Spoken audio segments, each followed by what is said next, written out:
안녕하세요. 처음 뵙겠습니다.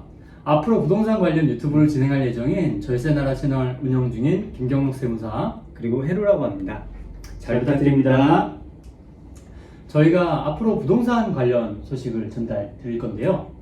간단하게 저희가 진행할 유튜브 영상 소개를 한다면 뭐 어떤 게 있을까요, 회원님? 예, 아마도 부동산 정책 이야기가 많을 것 같고요.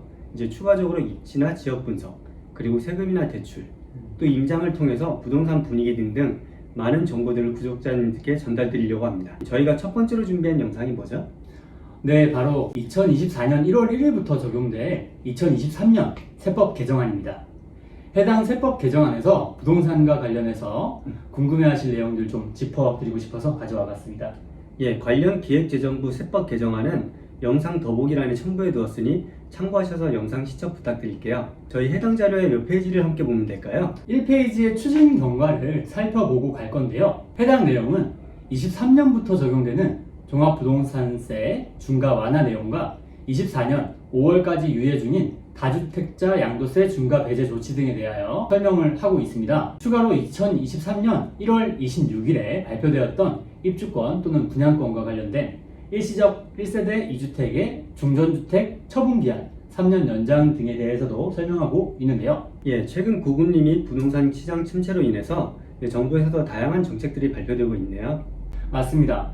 그리고 많은 분들이 관심 가지실 만한 내용이 17페이지에 나와 있는데요. 저에게 상담하러 오시는 많은 고객분들에게 항상 전략적인 혼인신고의 중요성에 대해서 말씀을 많이 드리는데요. 기존에는 사실 혼인합과 일시적 2주택 비과세 혜택 때문에 드린 말씀이에요.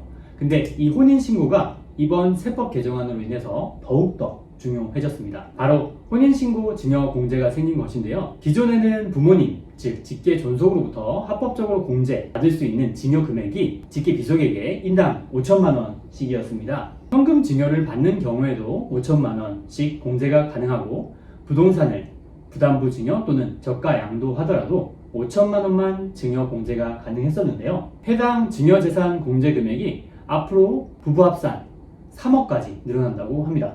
해당 증여 공제액이 기존에 3천만 원에서 5천만 원으로 늘어난 게 2014년이거든요. 예, 그러면은 10년이 지났네요. 네, 맞습니다. 강산이 변했는데 증여 공제가 안 늘어나는 거예요.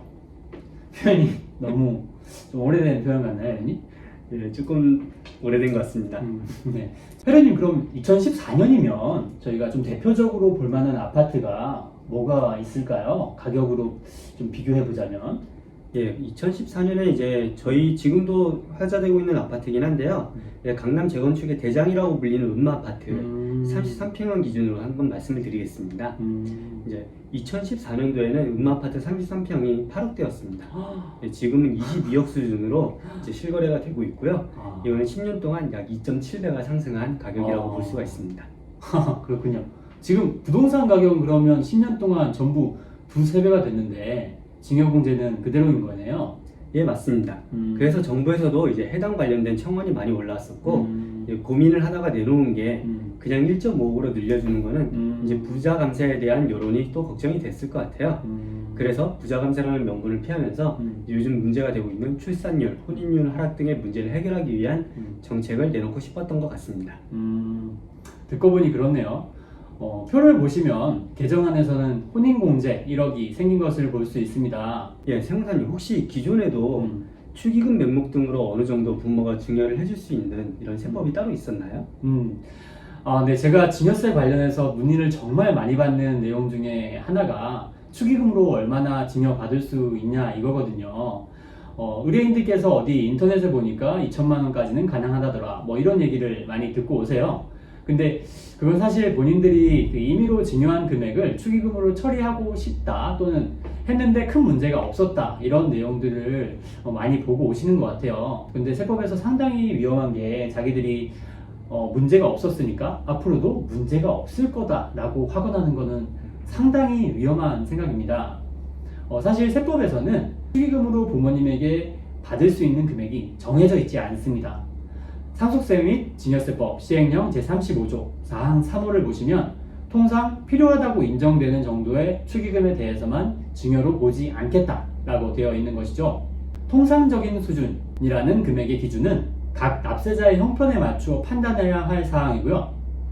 조세심판원 판례에서도 살펴보면 부모님에게 들어온 축의금은 부모님의 귀속이고 자녀에게 들어온 축의금은 자녀의 귀속이라고 밝혀두고 있습니다. 근데 세무사님, 혹시 그 축의금이 양쪽 모두와 친분관계인 경우에는 어떻게 되나요?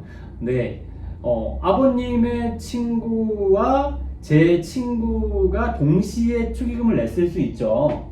네, 만일 양쪽 모두와 친분관계가 있는 분으로부터 받은 축의금의 경우에는 균등하게 분배하는 것이 타당하다는 판례도 있습니다. 따라서 부모님한테 들어온 축의금을 자녀에게 주는 것은 세법상으로는 증여로 볼 수 있는데요. 이것에 대해서 어떻게 보면 숨통을 좀 틔워주려는 세법 개정안이 이번 개정안이 아닌가 싶어요. 저는 직업이 그래서 그런지 자꾸 약간 틈새를 좀 보게 되는데요. 여기서 보시면 특이한 점이 몇 개 보이는데 미성년자 공제가 2천만 원인데 미성년자가 혼인공제가 적용되는 것으로 나와 있어요. 요새 한참 핫한 프로그램인데 고딩엄빠 보시나요? 예, 보고 있습니다. 그 고딩엄빠들에게도 이제 기회가 있는 겁니다. 네, 기존에는 2천만 원이었 미성년자에 대한 징역 공제가 1억 2천이 되었습니다. 그리고 또 요새 세혼, 옛날 말로 재혼이 유행이잖아요. 혼인공제는 꼭 이래만 가능하다고 하면 혹시라도 나중에 2회차에는 공제가 안 되는 건지도 좀 궁금하긴 해요. 아마 해석 사례나 질의응답이 나오지 않을까 싶은데요. 이게 아마 중복으로 여러 번 된다고 하면 아무래도 악용의 소지가 높아질 거기 때문에 안 될 거라고 보고 있습니다. 하나 불만인 게 해당 표에서 자녀분이 부모님이 혼인하시는 경우에는 징여공제 1억이 안 생겼어요. 부모님이 자녀에게 주는 건 되는데 네. 자녀가 부모님께 주는 건 아직 안 되는 상황인 거죠. 그렇죠. 네, 요새 세상이 어떤 세상인데 부모님이 또 결혼하실 때 자금이 모자라서 좀 도와드릴 수도 있는데 말이죠. 예, 맞습니다. 좀 더 유연한 세법 적용이 필요하지 않나 생각이 드네요. 기대해 봅니다. 네, 그리고 마지막으로 23페이지를 보시면 세법상 주택 개념에 대해서 설명을 해놨는데요. 이건 아마도 도시형 생활주택이나 오피스텔 등에 대해서 세법별로 해석의 차이가 많았던 것을 통일시키려는 의도인 것 같아요. 지금 개정되는 게 소득세법이랑 소득세법 시행령 이 부분에 대해서 저희가 설명드리고 있는데요. 앞으로 양도소득세에서는 실질적으로 주택의 구조상 특성, 출입문 등과 같은 실질적 구조상 주택의 특성을 갖고 있으면 모두 주택수로 합산해서 양도소득 중과하겠다는 거거든요. 지금까지 설명드린 세법 개정안의 추진 일정을 간략히 살펴보면 아래와 같습니다. 7월 27일 2023년 세법 개정안이 발표가 되었고요. 7월 28일부터 8월 11일까지 입법 예고 14일간 공시를 할 예정입니다. 그리고 8월 29일 국무회의를 거쳐서 9월 1일 정기국회에 제출될 예정이라고 하네요.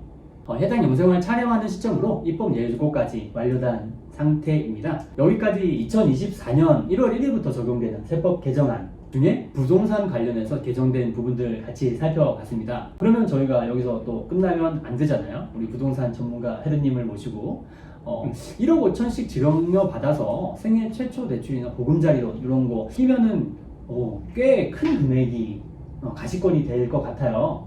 예, 맞습니다. 다음 자료에서 또 보여드리겠지만 이제 생애 최초 주택구입 보금자리론 같은 경우에는 이제 LTV의 80% 혹은 4억 2천만 원까지 대출이 가능합니다.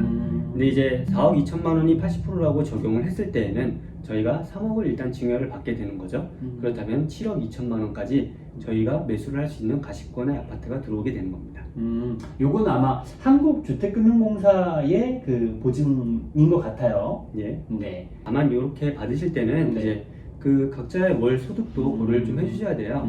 이제 4억을 대출받았을 때는 이제 4억에 대한 대출 이자가 한 달에 130만 원 정도 이렇게 나오게 됩니다. 4% 금리를 적용했을 때 얘기고요. 이제 이 이상으로 가게 되면은 실제로 그 가게를 운영하시는 데에도 부담이 많이 될 수가 있고요. 저 같은 경우에는 이제 1억씩 만약에 증여를 받으셨다고 가정을 한다고 하면은 수도권에 있는 6억대 아파트까지도 이제 충분히 가시권에 들어올 수 있다고 생각이 듭니다. 아까 저희가 맥스로 잡았던 거는 7억 2천까지인데 7억 2천을 한다고 하더라도 거기에 저희가 취득세도 내야 되고 재산세 이런 부분도 있고 기타 경비들 그리고 인테리어 비용도 들어갈 수 있기 때문에 저는 6억대 아파트를 좀 추천드리는 편이고요. 이제 이런 6억대 아파트들을 제가 개인적으로 추천을 드린다고 한다면은 아직 입주 물량이 많은 인천, 혹은 검단, 그리고 수도권 내에서는 수도권 남부지방의 몇몇 지역들에서 6억 미만으로 매수 가능한 주택들이 많이 나오고 있습니다. 이런 부분들을 참고하셔서 이제 여러분들도 좋은 선택을 하실 수 있을 거라고 생각을 하고 있습니다. 회원님 좋은 말씀 너무 감사한데요. 조금 더 구체적으로 다음 영상에서 보여주실 거죠? 예, 다음 영상에서는 가능한 한 그런 가시권 내에 있는 매물들을 좀 더 소개를 해드리고요. 그리고 그 중에서도 이제 각 지역의 비즈니스 센터에 대해서 이제 교통편을 고려해서 좀 더 추천을 드릴 수 있도록 하겠습니다. 네, 좋은 의견 너무 감사합니다. 오늘 영상 여기까지고요. 다음에 더 좋은 콘텐츠로 찾아뵐 수 있겠죠? 예, 그렇습니다. 네, 그럼 안녕히 안녕히 계세요.